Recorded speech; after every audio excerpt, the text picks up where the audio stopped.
and I am back with another improvised video from my childhood home. This is actually not my childhood bedroom. This one belonged to my two older brothers who originally slept in bunk beds along that wall, which then became twin beds along that wall, and this one here. And when they were away at school or out with friends or working part-time jobs, kid sister would sneak in here and go through their stuff. I came across some bizarre things, quite honestly. I remember nunchucks. I remember those metal throwing stars. And to my knowledge, my brothers never partook in martial arts in any form whatsoever. They played baseball, and now they're accountants. But I don't know. Back in the 80s, apparently, they were secret ninjas. But moving on. I sleep in this room now because the one that my sister and I shared was smaller, and so my mom thought this one was the best one to redo as a guest bedroom, and my old room was converted into an office before my body was barely even cold. I had just moved out of the house when my mom decided to redecorate the whole thing, and it's like, all right, see ya, kiddo.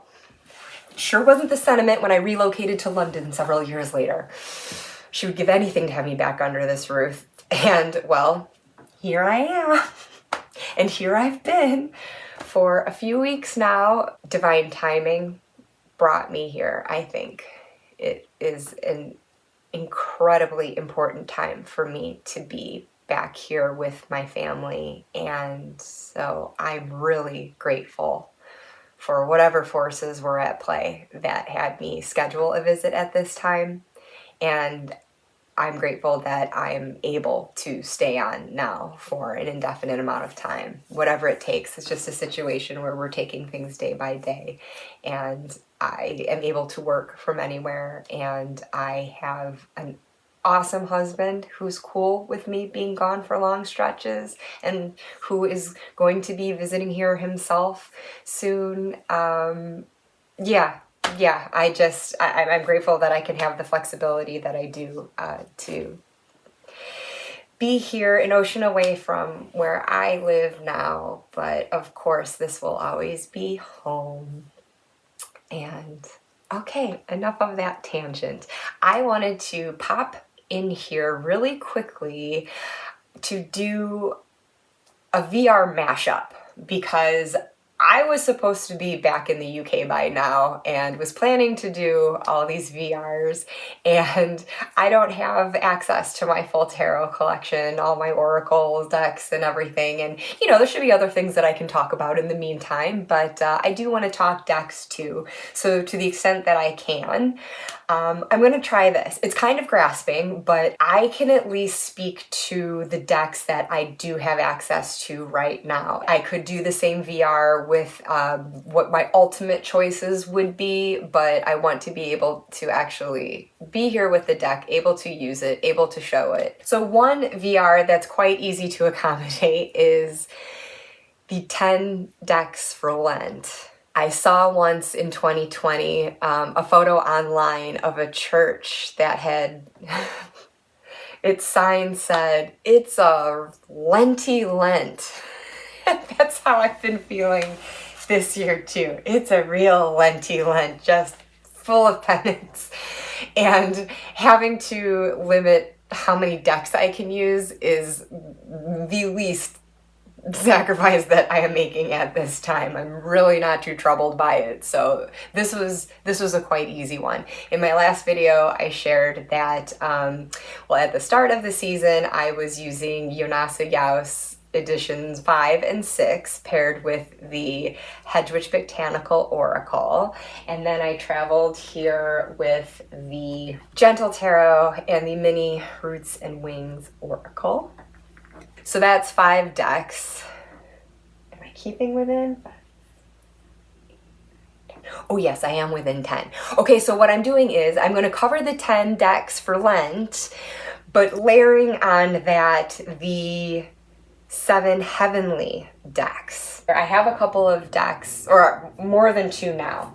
There were 2 that I kept here under this bed for when I would visit in town. I have since then added, because now that my stay is being extended here, I do love a variety of decks as much as I would like to just keep using one continuously for a long amount of time and really, really bond with it. I just found myself sort of yearning for another deck that I love, and so I got a second copy of that. And then I might have made an impulse buy after watching Kelly at the Truth and Story review an Oracle deck recently. But again, since I don't have access to my full collection, I can't tell you what my ultimate picks would be. I'm just working with what I have and what I'm hoping these decks will be for me while I'm here for this TBD amount of time. So, the first deck for Prudence, which is my most practical all-purpose deck. I have chosen my Mini Roots and Wings Oracle for that for a couple of reasons. I kept hearing about this one and it just sounded like it was such a versatile one. It just seems to go with so many of my decks and it just feels very well-rounded. That is very practical. So being able to pair it with a lot of other decks and feeling like the messages would apply for any situation, and also the fact that this particular deck, it was one of the seconds that they were selling on Etsy, so I was able to get it at a lower price. I felt like that was very prudent indeed, and I just wanted to do that. I think I am ultimately going to spring for the full-size deck to have that too, because now I know that I really do love it and I have been bonding with it. But to test that out, though, it felt like it wasn't that big of an expenditure to try it and find out. And if I wasn't crazy about it, then, you know, it's a little deck I could just throw in my little travel toolkit that I showed a couple of weeks ago, and, you know, not be a deck that I need to reach for every day. But as it turns out, I think it's great, and very practical reader, and I think it's one I'm going to continue to use a lot, and not just in the pairing that I did this past month of March with the Gentle Tarot. So then Justice is the next deck, which is one that I use to make decisions. This is not just because I'm confined in what I have access to here. This deck has been a great decision maker for me. This is one that I recently bought during this visit to leave here at my parents' house for future access, because it's one I just find myself pulled to quite frequently. I don't know that I have a soul deck, but there are a few decks that pull me more in that way than others, and this would certainly be one of them. I just immediately connected with its imagery and its energy, and I'm sure it's not just for the fact that the Strength card, which is my birth card, happens to look like Drusilla from Buffy, and Angel as well, if you know what I'm talking about. I think it looks like Juliet Landau, doesn't it? I love this card so much, and I will usually use the Queen of Cups as my significator card, but this deck, it's only this one that I turn to. I'm speaking, of course, of the Tarot of the Abyss.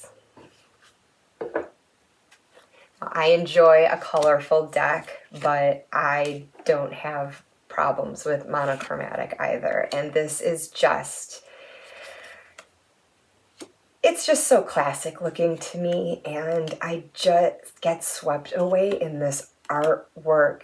There's so much movement in the wispiness of these strokes, and there's just so much power in them. It just leaps off the cards for me. So expressive, But yeah, this is one I feel like I can reach for anything, but I find myself really wanting to grab it when I'm just feeling conflicted about something and just looking for trying to break down like, okay, what would be the pros and cons of this? And, and if I'm upset, say, like, how am I justified in feeling this way? In what way am I not justified? And, how can I resolve the two? And so it's helped me if maybe I've had a argument with my husband, maybe a one-sided argument where I'm upset. So that's when I try to pull in and like to get a grip, like, am I validated here? I don't know. I think that was one of the first readings I did with this deck, honestly, because I needed to get out of my head. And yeah, it smells good too. And I'm not a deck sniffer, but I can smell this one. I like it.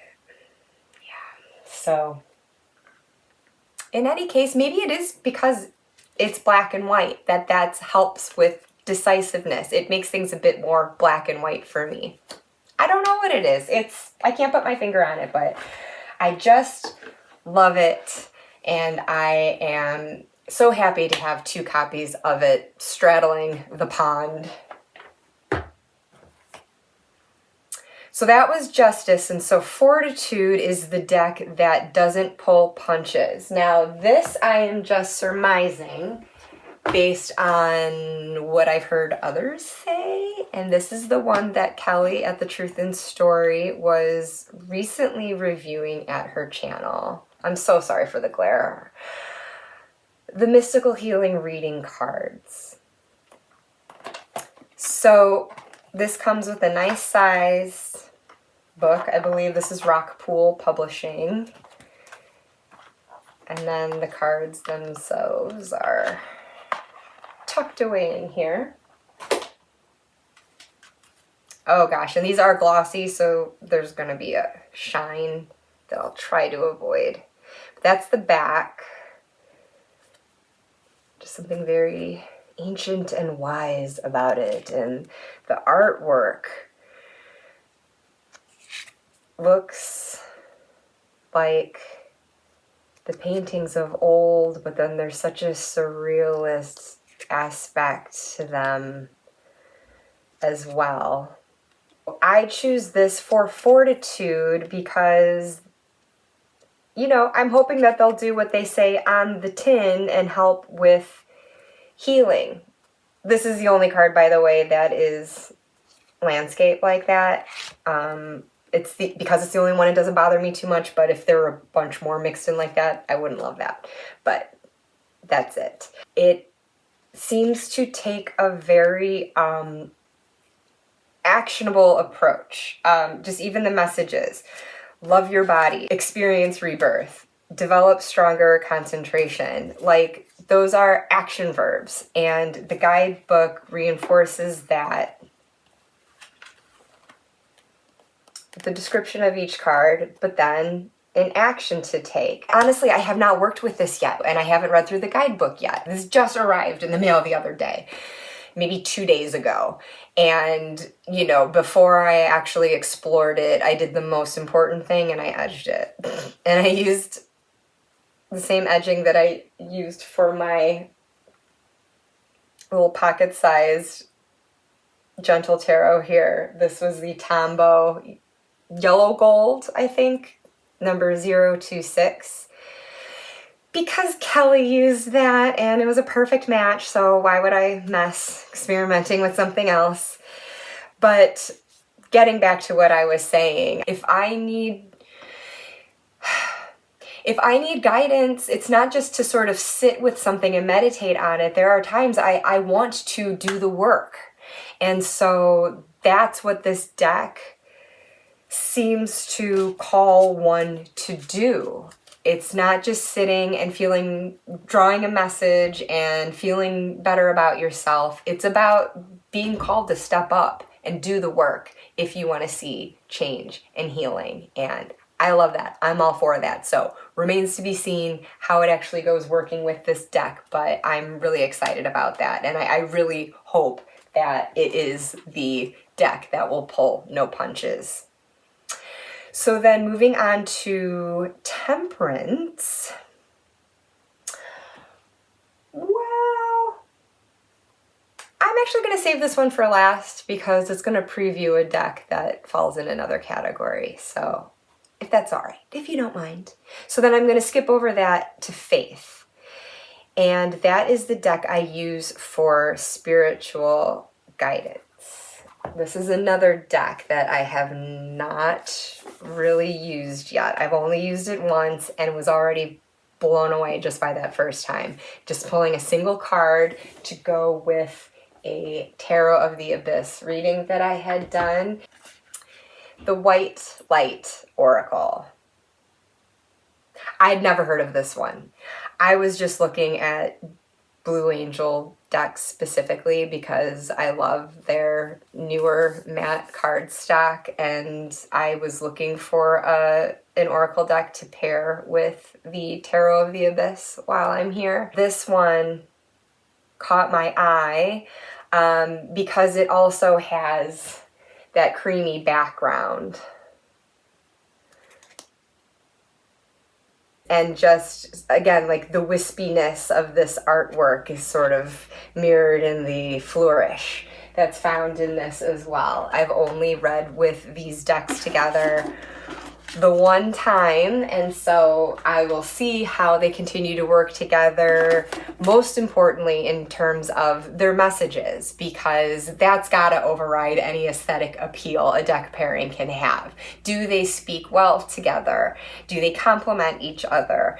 And in the one reading I did, they did so amazingly well, and so I'm hoping for more of that. But this is an Alana Fairchild deck, and I enjoy her guidebooks. I like a meaty oracle guidebook because I do intuitively read oracle cards. I will take what I can draw from the keywords and the artwork myself, but I do like to crack open the guidebook and see what the author has to say about the card as well, especially since I usually only draw one oracle card at the end of a tarot reading, especially if I'm reading for someone else too. I just like to read the whole message so that the querent is able to pull out of that anything that leaps out to them that perhaps I don't intuitively highlight for them myself. And it's not often that I'm reading for other people anyways, and so then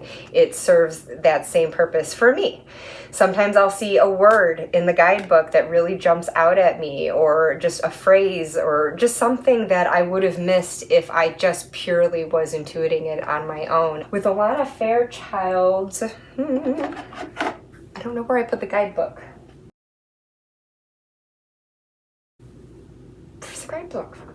Okay, I have literally no idea what just happened with the guidebook. I have not moved from this spot and I can't find the guidebook for this deck. And I just wanted to show you a couple of pages as an example of how comprehensive Alana Fairchild's guidance can be, and she always follows it with a healing action. And again, that's what I like with those mystical healing reading cards too, is that there is an action you can take, and in this case it's a healing action. It's a few moments you can take to meditate on something, maybe recite a mantra to yourself and really evoke the healing message that is given by the oracle. These are keywords, actually going back to using guidebooks, these are keywords that really are not conducive to just intuiting the message unless you happen to know what that Hertz frequency is and what that means. There's other references that kind of escape me. You might get concepts like karma, and there's tantra, here's spirit owl. So there are animal spirit energies in here, but it's not the most accessible in that way, but that is what the guidebook is for. I've been told that I have a white aura. I don't know if that's true, but I was informed of that recently, and that made me interested in working with this oracle as well. And I think the guidebook for it just evaporated into white light. This is seriously going to bother me until I figure out where it went. That's weird, right? That's weird. I took it right out of the box. I don't see it anywhere.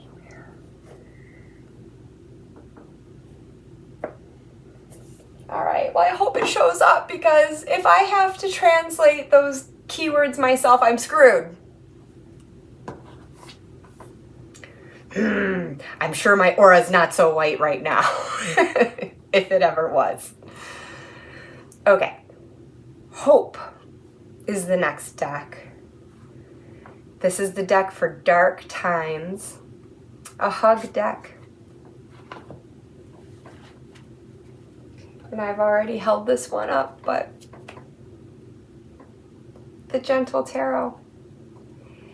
The whole reason this one is here right now is because I knew I was going to need a hug when I came to visit my family. And boy, have I needed it more than I could have realized, at least at this time. And so, as I said in my last video, it has delivered very kind messages, not easy messages, but they were communicated with kindness through this artwork, through the guidebook, if I looked to it. But for the most part, this is one I pretty much feel in my gut as soon as I see the cards laid out. This one is a very intuitive read. I just enjoy reading the guidebook anyway because it's so beautifully written. Yeah, lovely. So that is my Hope deck. And the last Heavenly deck is for Charity, and this is the deck I'd give to someone. I almost picked this one for a good all-around deck as well, but I don't take back my choice. I still think Roots and Wings is great for that. But this deck absolutely make for a great gift. I know, it's cliche. Everyone has this deck. Everyone loves this deck. If you don't have this deck, you know this deck, and you probably roll your eyes at this deck. I love this deck. I love this deck. Again, in that soul deck category, I really feel like I have not identified a soul deck, but in the top few that I find myself the most drawn to, Tarot of the Abyss is one of the more recent ones, but Lightseers was probably the first one. Well, no, Raven's Prophecy was the first one I felt that way about. And then this one, just because probably as a relatively new tarot reader at the time that I first acquired it, I found that I could read with it so easily. And I just was moved by the imagery, and sometimes I can feel like a fogey relative to some of the more youthful trendier figures in the images, but I mean, come on, I love that. And the color, it's so beautiful. And so this is such a good all-around deck too. Like, every time I pick it up, I know I'm going to get a clear reading out of it, and I just feel like it's one that's so easy to use out of the box too. This was the second copy that I purchased, and I edged with just a teal Sharpie. My one back home has the same, and this is the corrected version that had the more even trimming, and it feels great. It shuffles great. Like, it's a beautiful deck. It's nice to have both. I really love the rough original one too, and I just bonded with it so much, but this one's really nice, and I like using this deck for reading for other people too. I just feel like it comes across with a nice voice without getting too dark, too heavy, but still communicating the messages that need to be. But just just nice light and airiness. And I keep showing cards from it as if no one knows what this deck looks like. I'm sorry, I'm just kind of enjoying it. But yeah, so this is one I just think it would make for a great gift, because I think that if someone was new to tarot, they would be able to work with it very easily. And again, I just think, like, for whatever type of reading you do, should be pretty versatile, and it's also mass market and inexpensive, so that's always a plus for gift giving. To add my 10th deck, though, to remind myself that I'm doing a VR mashup here, so my 10th deck for Lent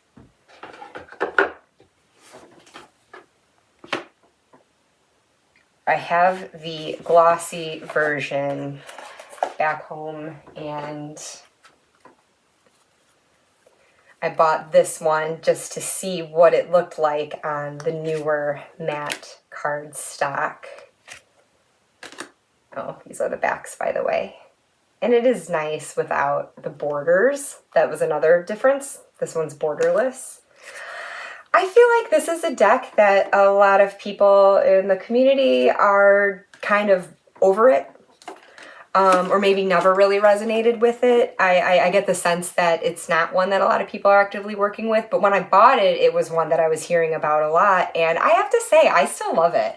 I resonated with this one from the get-go.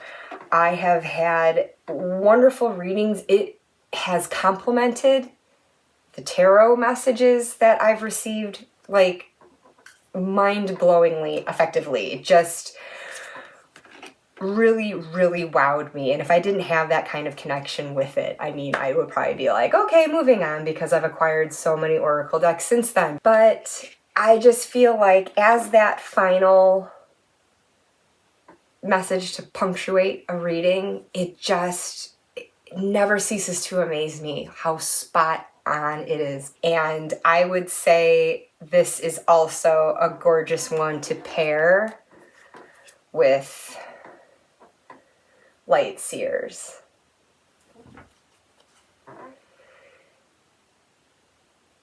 The vivid colors, the sense of movement in them.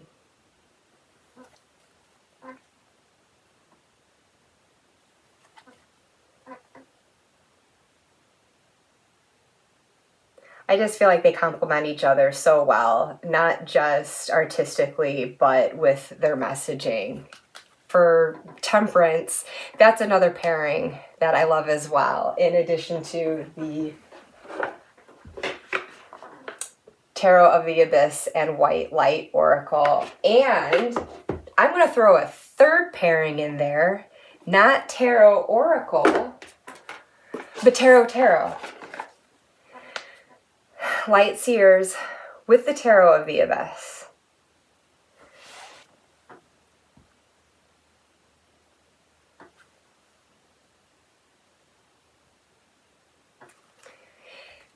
With these, there's something about the fine line work.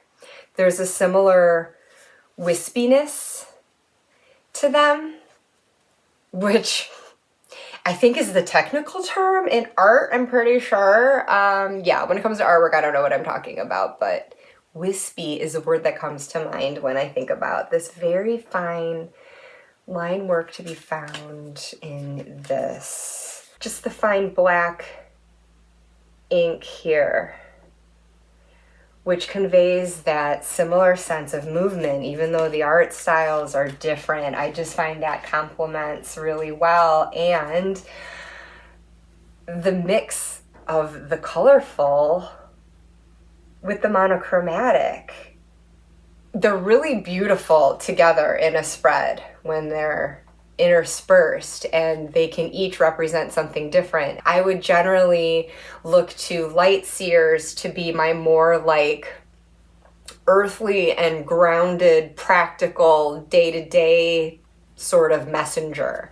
Whereas I might look to Tarot of the Abyss, though I do use it for practical decision making, you know, there's something a bit ethereal about it too that could be more like overarching, higher self type spiritual work as well. Oh, I love this. Sorry, I just love that card. But I might look to this deck for sort of almost like in the sense of like a major arcana to the minors. What the majors are to the minors is almost how I would regard this deck to this deck, if that makes any sense. So I might do a reading where I am laying these out as sort of like the bigger picture and sort of messages for my higher self. And this is more what I can do on the ground. Something to contemplate, taken from this deck. And then this one showing me how that can manifest in the day-to-day reality that I move within. For two decks that I love and have felt a strong pull to from the get-go, to be able to work with them together in this way is just really exciting for me. I'm actually more excited about this pairing than either of the tarot oracle pairings that I shared before, although those are pretty spectacular too. At least as far as I'm concerned. This is all subjective, right? We all have our own individual experiences, and so you might royally hate some of the decks that I've been showing, or maybe you think they don't look so great paired together and they work so well. You know, it's different for everybody, but I thought I would at least share what works for me. I think that was my 10 decks for Lent, as well as my 7 heavenly decks. Yeah, did I do it? I hope so. That's pretty much all I have to work with here while I am stateside, unless, of course, I cave and order more decks while I'm here. But I'm going to try to avoid that because I have a bad tendency to buy things here, and then if it doesn't fit in my luggage when I return, I leave it here, and that's kind of not fair to do. I also don't want my luggage to feel like a ton of bricks, and also to not feel like I am accumulating too much, because I don't want to feel that sense of deck overwhelm. I've been getting decks that I already own, so these, well, at least a few of these are decks that I already own, and so these are just extra copies that I can have here in the States tucked under this bed. And so when I duplicate like that, it doesn't make me feel like I'm expanding my collection. And as a quick recap of those, the Gentle Tarot, this is a playing card sized linen version to use for travel. I have the original version with the matte gold gilding back at my house. Tarot of the Abyss is an extra copy of one I already own. Lightseers, another second copy of one I already have, and the Sacred Rebels, but this time the nice matte borderless version. And the ones that are newer to my collection, well, Roots and Wings was already part of it, and again, I might double up on this one just to get the full-size version, but that would be it. So it's not an extra deck, it's just another copy. But the ones that are entirely new to my collection then, since I've been out of town, are the White Light Oracle and these Mystical Healing reading cards. I look forward to working with both of these more in the coming weeks while I'm here. I can use all the white light and healing that I can get right now, as can my family. And so, yes, I hope you were able to follow that. I didn't go about it in the most organized manner and kind of confused myself by merging two different video responses, but please let me know in the comments what you think about the decks I've talked about, or what your picks would have been for either of the video responses, whether it's your 10 decks for the Lenten season or the 7 heavenly decks. And meanwhile, I am going to try to muster up another improvised video while I am out of town. Wish me luck. Bye.